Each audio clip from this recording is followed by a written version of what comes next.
Les débats continuent sur CNews. Nathan Dever, vous êtes toujours avec nous. Nous ont rejoint Ali Adjei, médecin urgentiste au centre hospitalier de Parly 2. Bonsoir.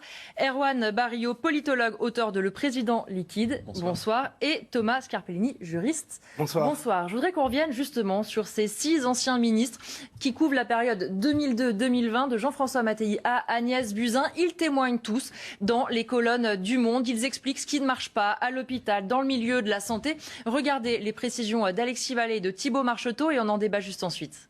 Il y a d'abord le numerus clausus mis en place dans les années 70. Insensé et totalement absurde, dénonce Jean-François Mattei, un raisonnement technocratique imposé par les comptables de Bercy pour Xavier Bertrand, ministre sous Nicolas Sarkozy.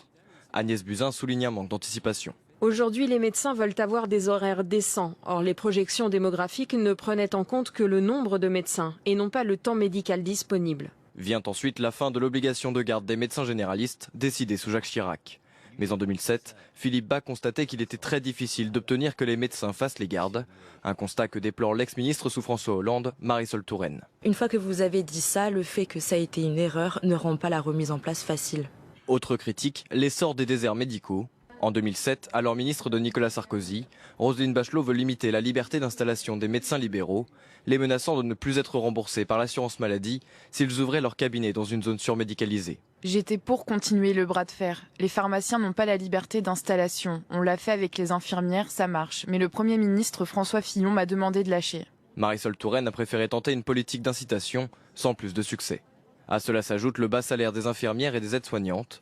L'ex-ministre de François Hollande avait pourtant demandé une revalorisation. On m'a dit non parce que cela aurait un impact sur toutes les autres fonctions publiques. On me disait « tu demandes trop pour l'hôpital ». En juillet 2020, le Ségur de la Santé débloque plus de 8 milliards d'euros pour augmenter les salaires. Un rattrapage sans précédent, mais trop tardif. Dernier point de crispation, le pouvoir au directeur. Il faut un patron à l'hôpital, commande en 2007 Nicolas Sarkozy à Roselyne Bachelot. La loi Hôpital, Patients, Santé, Territoire est donc votée en 2009. Pour Agnès Buzyn, cette réforme a abouti à d'énormes dérives, ce que déplore aussi Jean-François Mattei. Le monde médical à l'hôpital est découragé. Ils ne peuvent prendre pratiquement aucune initiative. L'administratif a trop de pouvoir. Le nouveau ministre de la Santé, François Braun, constatait lui aussi que tout notre système de santé est à bout de souffle.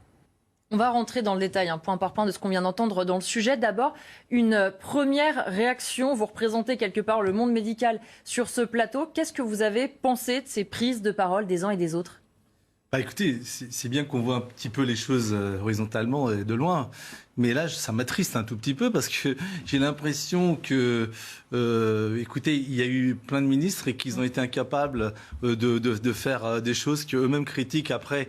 Oui, donc ça me fait un peu peur même. Oui, ça fait même 6 minutes depuis 1900, je sais plus, ça fait depuis 2002. Depuis 2002, donc 20 ans.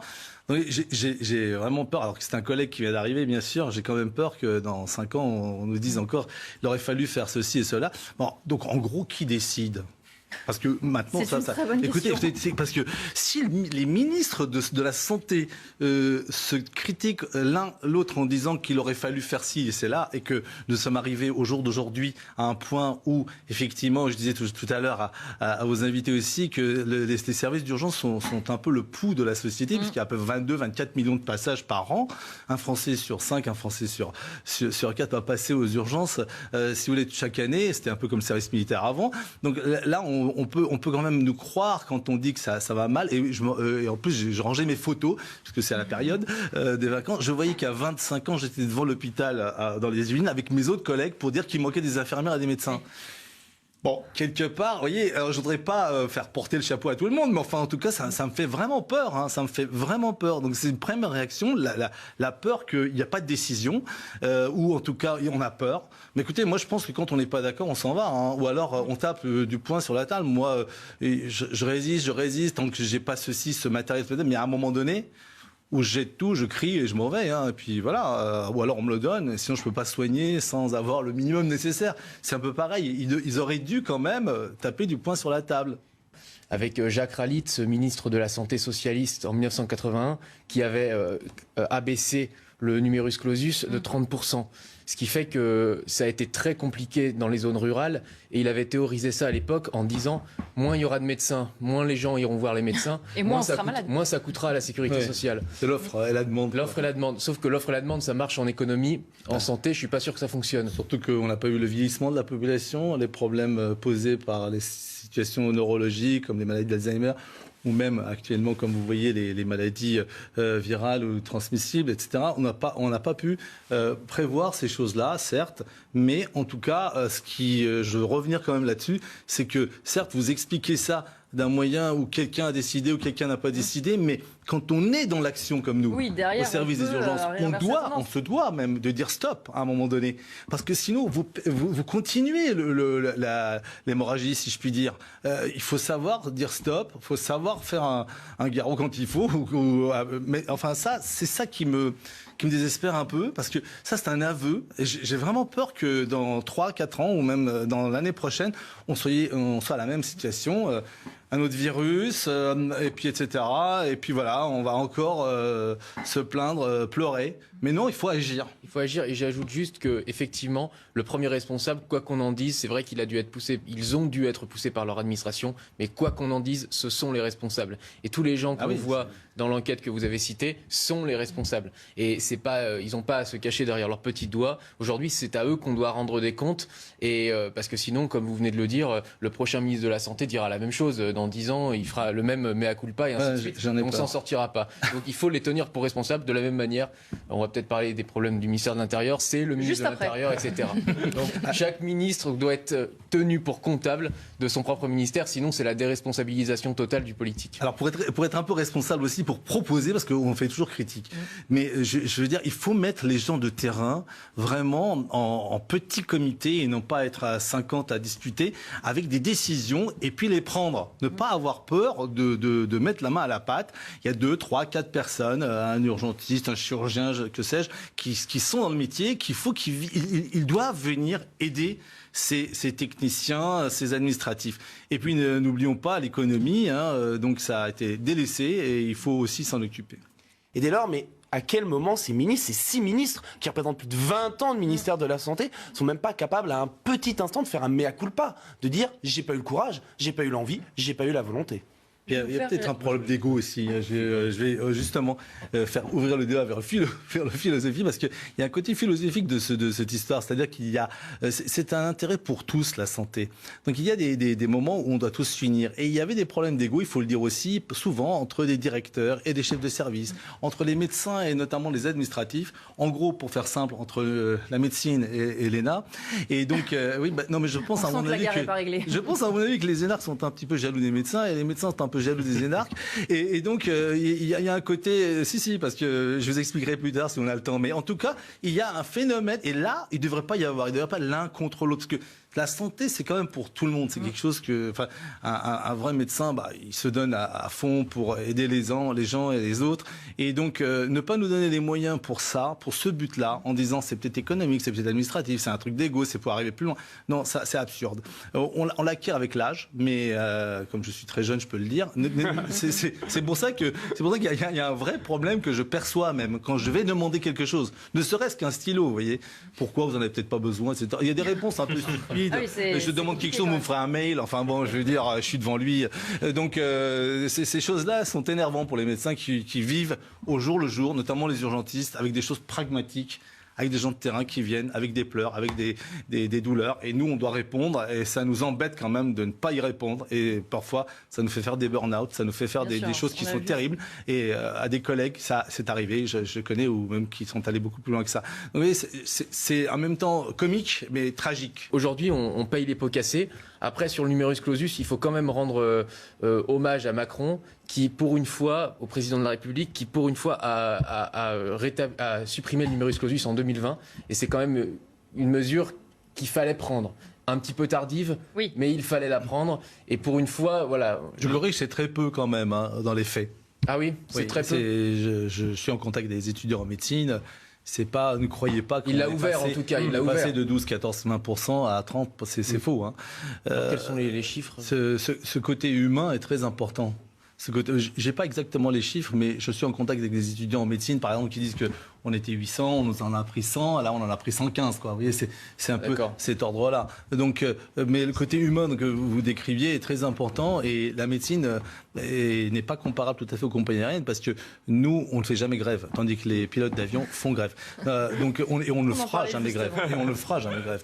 Donc l'idée est quand même un côté humain, et j'insiste là-dessus. C'est pas vraiment une question d'argent. Il faut savoir nous parler. Il faut savoir parler à nos infirmières et à nos aides-soignants sans qui, aux urgences, nous ne sommes rien non plus. Les médecins ne sont pas là pour uniquement empocher, encore moins aux urgences. Il faut bien que ça rentre dans la tête de nos administratifs et de nos ministres. Il faut vraiment nous aider à construire quelque chose qui était formidable en France. Nous étions un des premiers systèmes de santé. L'OMS l'avait reconnu en 2000. 2022, je ne sais plus combienième nous sommes, mais en tout cas, nous ne sommes vraiment pas les premiers ni les 10 premiers. Et c'est très important de revenir au compagnonnage, au fait que nous puissions avoir un système de santé où les externes, les internes puissent monter et savoir faire pas mal de choses et puissent travailler dans de bonnes conditions. C'est tout ce qu'on demande et c'est tout ce qui est demandé. Les bonnes conditions, effectivement, ça fait partie de l'économie, mais il n'y a pas que ça. Et c'est formidable si nous pouvions de nouveau, et on peut inverser la tendance. Moi, je suis persuadé, il y a des propositions à faire. J'ai des propositions tous les jours pour diminuer les urgences. Ce n'est pas uniquement en fermant le robinet ou en diminuant les demandes. Il faut savoir répondre à la population. La population, même s'il vient, et c'est vrai qu'il avait raison, c'est-à-dire qu'on vient pour des piqûres d'araignée, certes, mais il faut savoir qu'il faut que nous puissions y répondre. Et ça, il faut qu'on nous donne les moyens. S'il vient là, c'est pas pour s'amuser, c'est vrai. Il vient là parce que c'est peut-être gratuit. Il vient là, oui, il vient là pour plein d'autres raisons. On ne va pas commencer à le faire parce que ça serait rempli sur la table. Il y a plein de raisons pour lesquelles les patients viennent aux urgences. Mais néanmoins, il faut savoir y répondre. Donc que le SAMU régule, c'est un moyen, mais c'est pas le seul. Il faut que la population soit en relation directe avec le monde de la santé et qu'il puisse être soulagé. Il y a aussi les côtés psychologiques, le stress qui a été engendré depuis les 2 dernières années. Ne l'oublions pas. Avant, quand j'étais, ça fait 30 ans que je fais aux urgences, donc vous voyez, il y avait, je dirais, 40-50% de côté psychologique dans une pathologie. Là, franchement, c'est 90%. Ouais. Et quoi qu'il arrive, même pour une piqûre d'araignée, il y a le Covid derrière. Il y a le truc. Ah non, c'est pas le Covid, une piqûre d'araignée. Mais enfin bon, il faudrait y penser, on ne sait jamais. Donc vous voyez, puis en plus tout le monde a Google, alors vous voyez, piqûre d'araignée, Covid, c'est possible. On va regarder d'ailleurs dans le détail quelques-unes des déclarations. D'abord celle d'Agnès Buzyn, qui dit ceci: quand je suis arrivée, je savais que le système était en tension. Quand j'ai vu les courbes, j'ai été paniquée. Nous n'avions aucun moyen de maintenir le même nombre de médecins sur le territoire. On n'avait pas perçu que le monde de la santé allait se féminiser considérablement, que l'aspiration des jeunes à avoir un équilibre vie professionnelle, vie familiale allait grandir. Aujourd'hui, les médecins veulent avoir des horaires décents. Vous avez tous réagi quand vous avez lu ça. Il y a plusieurs choses. C'est un sketch des inconnus, là, c'est pas possible. Surtout, c'est une femme qui dit qu'on avait peur que ça se féminise. Alors là, ils veulent pas travailler à la Zola, quoi. Non, mais on sait tous que ça se féminise. Les filles travaillent mieux que les garçons. Ça fait des siècles que les filles travaillent mieux que les garçons. Donc forcément en médecine, il y a plus de filles maintenant que de garçons. De dire aujourd'hui on manque de médecins parce que les femmes veulent aller garder leurs enfants. Évidemment, enfin là on est 4 garçons, ça fout mal. Mais vous êtes là. Donc non, mais je suis là encore à cette heure-ci. Parfait, exactement. Non, mais effectivement dans les études supérieures, notamment en médecine, ça s'est féminisé, mais c'est pas une raison, ça. C'est un moyen, mais il aurait fallu effectivement ouvrir les vannes peut-être plus. Je dirais l'inverse, puisque maintenant on fait 50-50, et ben on va faire 50% de garçons aussi. Maintenant c'est les hommes qui vont manquer. Ah bah attendez. Nathan Devers sur les propos d'Agnès Buzyn, une ministre qui arrive. Maintenant on va parler un petit peu des services d'urgence avec cette phrase de Jean-François Mattei. On rappelle qu'il a été nommé ministre en 2002. Il dit ceci: qu'à peine arrivé à son ministère, il a constaté que les urgences étaient déjà à la peine. C'est le même constat de François Braun il y a quelques jours quand il a été nommé ministre. Alors c'est un peu toujours la même question, pardon, mais qu'est-ce qui s'est passé pendant 20 ans pour qu'on ait le même constat? 2 décennies séparent ces 2 ministres. On n'a rien fait ou on a mal fait? On pourrait dire no comment. Oui, mais ça m'arrange pas. Non, ça non, mais d'accord. Non, mais vous avez raison, ça m'arrange pas non plus. En fait, depuis plus de 20 ans même, les services d'urgence avaient été délaissés parce que nous n'avions pas de formation, il n'y avait pas de moyens mis aux urgences, les urgences étaient moins sollicitées, il y avait un tissu plus dense médical à l'époque, etc., etc. Bon, mais comme je vous l'ai dit tout à l'heure, il y a 20 ans, je me retrouvais devant l'hôpital dans les Yvelines à Mignot, où on était en train d'être unis pour dire qu'il manquait des infirmières à l'époque aux urgences.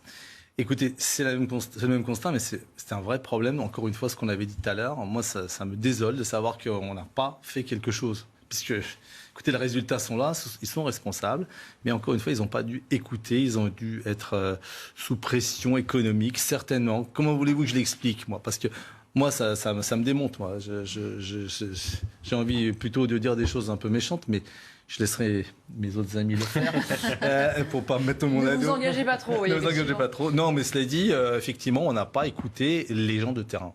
C'est vraiment un constat. Hein. On n'a pas écouté les gens de terrain qui le disaient. Moi-même, je l'ai dit plusieurs fois. Après des catastrophes naturelles comme celui du virus et d'autres, eh bien, on en arrive à des points où les soignants sont vraiment... on tire sur la corde, mais à un moment donné, il va lâcher. Erwan Barrio. Je pense que c'est une décision qui, certes, il faut écouter les gens de terrain, mais à la fin, il y a des choix quand même politiques. Non, mais on peut réorganiser. Et ça engage deux sociétés. Non, mais on ne demande pas forcément plus d'argent mis sur certains endroits. Comme vous avez dit tout à l'heure, il y a 35% d'administratifs. C'est ça. Et il y a d'autres pays qui ont moins. Donc on n'est pas en train de dire augmentons le budget de la santé. Réorganisons-nous et améliorons ce management qui est mal fait. Pour reprendre le terme, c'est pas le bad management qui est utile aujourd'hui. C'est le management tout court de la santé. Et le ministère de la Santé, comme disent souvent mes collègues, c'est lié au ministère du budget.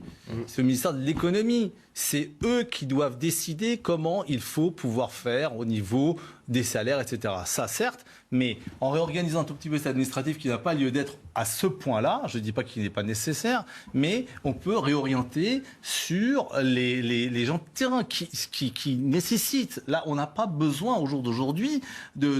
Pourquoi aussi? Je serai honnête. Parce qu'il y a une financiarisation, mais il y a aussi une judiciarisation de la santé. Et cette judiciarisation de la santé est nuisible. Car l'objet principal n'est pas de porter plainte, c'est de faire des bons soins. Quand il y a des choses mal faites, comme dans tous les corps de métier, effectivement, il doit y avoir des rémunérations et des aides pour ceux qui en sont des victimes, et puis pour défendre ceux qui ont commis des actes. Mais néanmoins, c'est pas le principal, ça c'est quelques pourcentages. Et on ne s'occupe pas de ça, on ne s'occupe pas du gros budget, on s'occupe des petits détails, et donc on a des mails à faire, nous avons des clics à faire. On fait 400, 500, 600 clics à l'heure. Un médecin n'est pas fait pour faire des clics. Il est là pour faire des soins. Nos ordinateurs sont placés ainsi et le malade est de l'autre côté. Il faut qu'on soit en face au malade. Il ne faut pas que nous ayons un ordinateur entre le malade et nous. Il faut qu'un médecin d'accueil et d'orientation, un peu âgé, expérimenté, organisé, soit avec une infirmière d'accueil et d'orientation à l'accueil des urgences. Ainsi, ce médecin peut orienter vers un médecin de ville ou même un médecin de ville qui est situé à l'intérieur, qui est payé à la hauteur de son travail, à l'intérieur d'un service d'urgence ou juste à côté, pour pouvoir l'orienter et accueillir tout le monde ainsi. Quand vous avez quelque chose de grave, vous rentrez dans les urgences. Mais si vous n'avez pas quelque chose de grave, une angine ou quelque chose qui soit plus facilement opérable à côté, vous allez chez mon collègue, qui est un très bon généraliste. Oui. Qui est ici présent. Et donc, cela dit, vous voyez, on peut s'organiser. Vous voyez, j'ai fait des propositions. J'ai pas dit qu'une question mais il fallait 20 ans, c'était mal, etc. Donc ouais. c'est ça qui est important. C'est ça que je veux dire en disant écoutez les gens de terrain, parce que nous avons des solutions pragmatiques avec des problèmes économiques. Et moi, j'ai fait en plus, j'ai eu la chance de faire un billet, etc. Donc je connais un peu qu'à chaque fois on nous tape dessus. Ouais, mais ça va coûter cher. Je sors la solution. Je ne dis pas uniquement la critique. Donc, vous voyez, dites-moi ce qui ne va pas. Moi, j'essaie de vous trouver une solution. Enfin, en tout cas, un service des urgences. La crise de vocation, elle passe aussi par là, parce que la concurrence du privé dans le monde hospitalier est quand même dramatique. Et c'est là où, je vous rejoins totalement, c'est la même chose pour les enseignants, par exemple. Alors, je vous rassure là-dessus quand même, parce que c'est un problème de santé, et que ce soit public ou privé, actuellement, on est tous dans le même bain. Bon, vous ne savez peut-être pas, mais ils n'ont même pas cette porte de sortie. Non. Franchement, je peux vous assurer que ça devient très compliqué. Et alors, moi, dans mon métier où je suis aux urgences, c'était privé et public, je connais très bien ce système. Il y a plus de différence. On est tous au service du public. Il n'y a pas un service public, un service privé. Il faut arrêter aussi ce clivage, puisque en fait, l'important, c'est que pour les personnes, quand ils viennent, ils sont un peu au tiers payant partout sur les deux systèmes. Donc, vous voyez, il n'y a pas de différence là-dessus.